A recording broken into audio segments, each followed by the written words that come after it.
Antes de comenzar, me gustaría dar un enorme agradecimiento a Solebanjo y Harry 2.0 por convertirse en nakamas, y a Juan Carlos Alonso y Raimundo RT por volverse toros negros. Alejandro, a ti ya te había agradecido, te colaste, te hiciste miembro 2 veces, gracias. Los bugs de YouTube, de verdad. Muchísimas gracias a todos por volverse miembros del canal, ya que de verdad que esta ayuda me sirve muchísimo. Y recuerda que si a ti te interesa volverte un miembro, puedes checar el botón de unirse que está al lado del de suscribirse. Ahí te vendrán todos los beneficios y los precios van desde 50 centavos de dólar, así que si te interesa te recomiendo revisar. Y ahora sí, vayamos con el video.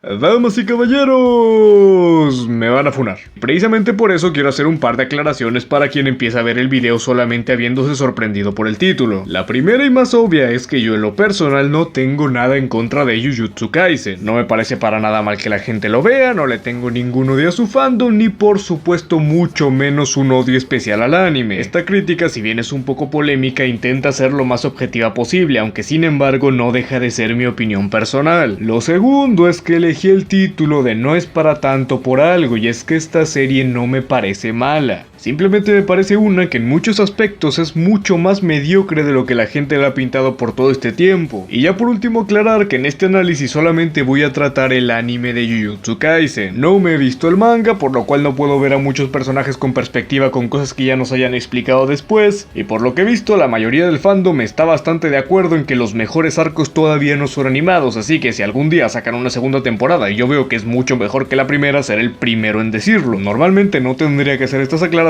pero la verdad es que le tengo bastante más miedo al fandom de Jujutsu que a la mayoría. Así que recuerden, siempre pueden poner sus opiniones en los comentarios con respeto y yo por supuesto las voy a leer y les dejaré un corazoncito aunque sean contrarias a la mía. Y ahora sí, sin más, comencemos ya de lleno. Los que me siguen en Twitch sabrán que hace mucho empecé a ver Jujutsu Kaisen, anime que sin embargo se vio interrumpido por la pausa que tuvieron los directos. Durante el tiempo que lo vimos se pudo notar que me estaba pareciendo bastante aburrido por los primeros 10 o 11 capítulos, y justo cuando hubieron cosas que me parecieron interesantes hubo esa pausa de la que estoy hablando, por lo cual la gente no pudo ver mis opiniones finales acerca de la segunda mitad. Por lo cual este video va a ser un análisis general lo más a fondo posible de toda la primera temporada de Jujutsu Kaisen. Y sospecho que va a ser mucho más largo que mis videos promedio, por lo cual vayamos comenzando de una vez. Como ya dije, en lo personal los primeros capítulos me parecen bastante aburridos, y creo que esto es por una falta de ritmo muy notoria dentro del anime. Pero principalmente creo que el problema que les pude notar es que no toman en cuenta que hay gente que viene a ver esto sin saber de qué se trata Jujutsu. Yo en lo personal llegué sin siquiera saber el nombre del prota, no sabía nada del sistema de poder, y en el mismo capítulo me enteré que se trataba de maldiciones y cosas así. Sin embargo, desde el primer capítulo ya te sueltan que los hechiceros están en un lugar, que buscan un objeto maldito, que se hacen las maldiciones, que si muchísimos datos extra que no comprendes porque nunca te han explicado, lo cual solamente causa que te satures y dejes de prestar atención porque a fin de cuentas no te han explicado nada y mejor te esperas a que lo haga. Y en mi opinión dicha falta de ritmo siguió como por 8 o 9 capítulos hasta que ya más o menos se establecen de una manera correcta. Así que si bien de estos 8 o 9 voy a hablar menos porque no pasa gran cosa, de todas formas veamos los detalles importantes. En un primer momento nos presentan Itadori, personaje que recalco es de lo más destacable de esta serie. Pese a algunas pequeñas quejas que voy a dar en un momento, en normas generales me parece un muy buen protagonista y de hecho tiene mucho potencial para mejorar en un futuro. Esto más que nada porque su concepto ideológico es bastante interesante de explorar y sin lugar a dudas poco a poco puede hacer que el personaje evolucione. Como ya he dicho, a mí me gustan los personajes que tienen una filosofía muy bien construida, pero que además viene de un suceso pasado que la pudo traer. Por eso considero que la filosofía de la muerte digna es una bastante bien construida en base al abuelo de Itadori. Ahora bien, si algo me puedo quejar de este tipo es que está lleno,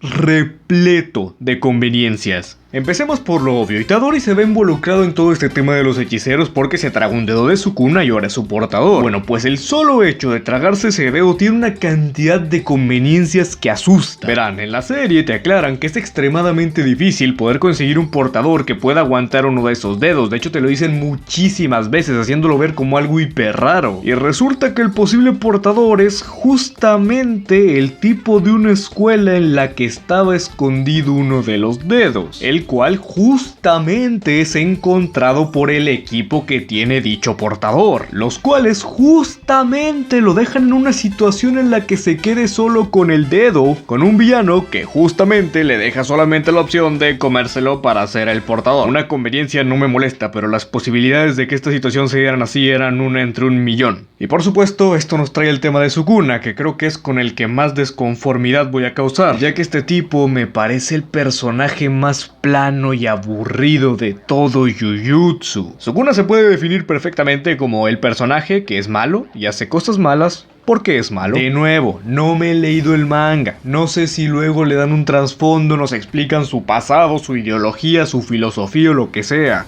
Pero en lo que yo he visto, Sukuna es aburrido, monótono, no aporta nada. Es solo una copia del típico demonio interior que se ha visto en 80.000 shonens y que se usa prácticamente como producto chatarra. Y sí, yo sé que dirán, tú has defendido a personajes como por ejemplo Live de Black Clover, el cual no se nos explicó su historia y trasfondo hasta muchísimos capítulos después. Pero la diferencia es que si bien había pistas que nos decían que Live sí que estaba planeado desde un principio, la historia no te lo introduce como algo importante, sino hasta el arco en el que te lo van a explicar. Y es precisamente por eso que puedes esperar y que te llega tan de sorpresa que te lleguen a poder presentar algo así. En el caso de Sukuna, esto no funciona de la misma manera porque es el eje principal de toda la historia. El protagonista se ve involucrado porque es su portador, todos los villanos van detrás de él, los personajes secundarios rodean al protagonista por ser el portador. Y no puedes presentarme un eje de tu historia tan flojo y sin gracia durante tantos capítulos. Ya que sí, su personalidad se ve muy badass a veces, pero a fin de cuentas no tiene nada de trasfondo, por lo cual me parece solo eso, un cartón con frases badass. Ahora, en cambio, Fushiguro sí que me parece un personaje interesante desde el primer momento, que en la primera mitad sin embargo no es muy aprovechado, pero que después tendría sus ciertas escenas interesantes, ya que no solo está bien introducido y tiene una historia familiar interesante desde un comienzo, sino que además es una perspectiva mucho más realista al mundo de los hechiceros. En cuanto a Nobara también tengo cosas buenas que decir de ella, solamente que durante la primera mitad prácticamente no destaca, y la verdad creo que el anime como que no logra avanzar de la manera correcta hasta que nos presentan a Maito. Aquí la cosa se empieza a poner mucho más interesante, no necesariamente porque Maito sea un buen villano, todavía me falta mucho para saber eso, sino porque sencillamente el anime toma un ritmo mucho más constante. Durante toda la primera mitad me había quejado de que personajes que sí que me interesaban, como lo podría ser Itadori, realmente no hacían gran cosa. Por poner un ejemplo, en él se presentó una situación en la que realmente alguien lo superó completamente y podía llegar a morir, y ahí se dio cuenta de algo muy importante y realista, y es que la muerte normalmente no es algo que tú decidas, por lo cual es muy difícil morir honorablemente. Algo que hubiera sido muy interesante y que podía desarrollar al personaje,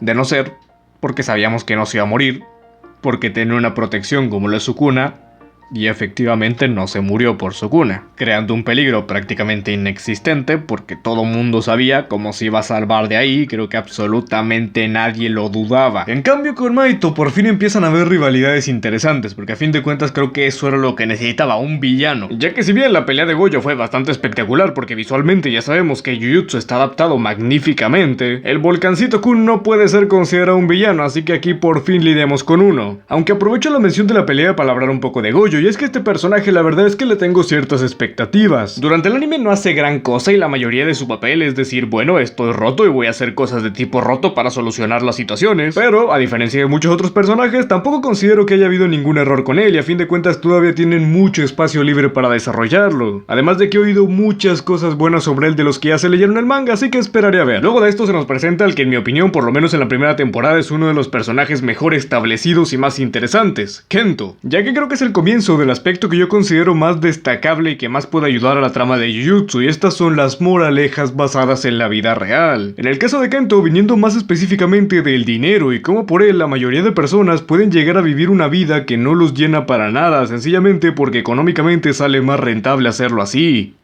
El cómo alguien puede llegar a tomar decisiones tan extremadamente importantes como el trabajo de su vida sencillamente por el que le cause menos complicaciones. Muchísimos personajes hacen esto y considero que esto sí que está muy bien escrito, por lo cual seguramente hago un video aparte hablando de los mensajes que diferentes personajes de Jujutsu dan al público, ya que si bien su aspecto narrativo no me parece la gran cosa, esto en específico sí que no lo he visto mejor en casi ningún anime. Pero en el caso de Kento se combina bien porque dichos ideales o más bien conflictos son los que le dan una personalidad completamente diferente a la mayoría de hechiceros que conocemos, pero que además está fuertemente conectada con sus bases, lo cual ayuda mucho al desarrollo del propio personaje. Su pelea con Maito es muy buena y las diversas lecciones que le puede dar a Yuji antes de esta ayudan a ver una perspectiva de un maestro que es completamente opuesto a Gojo. Después de dicha pelea se nos presenta Junpei, un personaje que también me parece interesante y creo que tiene muchas cosas buenas. Debido a todo el bullying que sufría, se alía con el villano para poder vengarse de alguna forma en base a la filosofía que tenía este mismo. Y si bien la evolución que puede llegar a tener un personaje para pasarse al lado oscuro siempre me ha parecido sumamente interesante, creo que el problema con Junpei es que parecía que su autor estaba jugando carreras por intentar evolucionarlo. Todo se hace extremadamente rápido. Junpei ve que mataron a sus compañeros, va inmediatamente con el tipo sin dudar absolutamente nada. Le muestran una filosofía nueva y solamente él tiene conflictos con ella mientras le están hablando, pero automáticamente después ya la cumple. Se hace amigo y dictador y prácticamente solo con sentarse a hablar con él y de su madre apenas nos la presentan y nos explican mínimamente cuál es la relación entre los dos. 2 minutos después ya la mataron y pretenden que nos sintamos mal por lo que puede llegar a sentir Junpei sin habernos presentado casi nada de la interacción que tenían. Y para la siguiente escena el tipo ya fue convencido de cómo pasaron las cosas, se volvió malo y encima ya sabe dominar muy bien su poder. Cosa que parece que dominó prácticamente de la noche a la mañana, aunque bueno, varios personajes de Jujutsu hacen esto la verdad. Y lo digo en serio, no me molesta Junpei y dentro de lo que cabe me parece un buen personaje con una idea que fue bastante interesante, sencillamente creo que se apresuró demasiado y no tengo muy claro el por qué. Eso sí, me parece que Itadori salva perfectamente este arco con los pedazos de diálogos que se manda, ya que si bien me parece sumamente interesante que la ideología de Itadori va precisamente hacia la muerte de las personas, el hecho de que un suceso de crisis hace que se olvide completamente de esa ideología y lo consuma la ira es algo que me parece sumamente normal y que lo hace verse mucho más humano,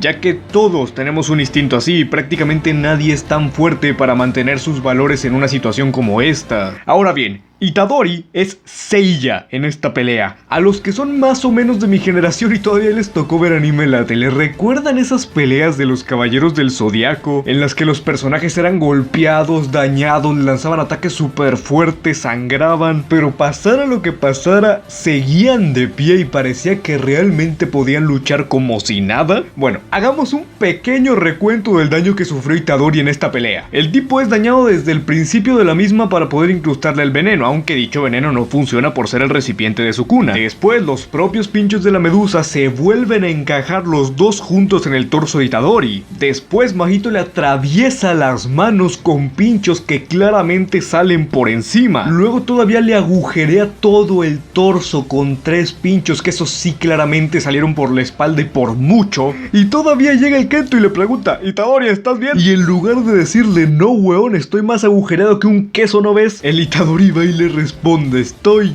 lleno de hoyos, pero estoy bien y puedo pelear. Y sí, efectivamente, como con 4 heridas bastante profundas y 3 agujeros en el torso, Itadori sigue peleando y encima todavía tiene una ventaja física. No es hasta que el enemigo se escapa que por fin dice: ahora sí ya me cansé, déjame caigo, porque qué conveniente que todas mis energías se me acaben justamente cuando se acabó la pelea. Y el Kento todavía se sorprende: hijo mío, lo hiciste pelear con el torso agujereado. Ah, y por poco lo olvido, este pequeño arco tuvo algo que de verdad me decepcionó muchísimo. Como ya dije, la filosofía de Itadori me parece bastante bien utilizada e interesante para su obra. Y aquí el sujeto tiene un suceso sumamente importante para dicho desarrollo, y es que se ve obligado a matar personas. O bueno, las figuritas de Mahito, pero creo que nos quedó claro que Itadori los considera personas todavía. Personas que ya no van a poder tener una muerte digna, lo cual no hace más que reforzar lo que habíamos dicho antes de que la mayoría no decide cuándo va a morir. ¿Y qué hacen con un suceso tan extremadamente importante para el personaje?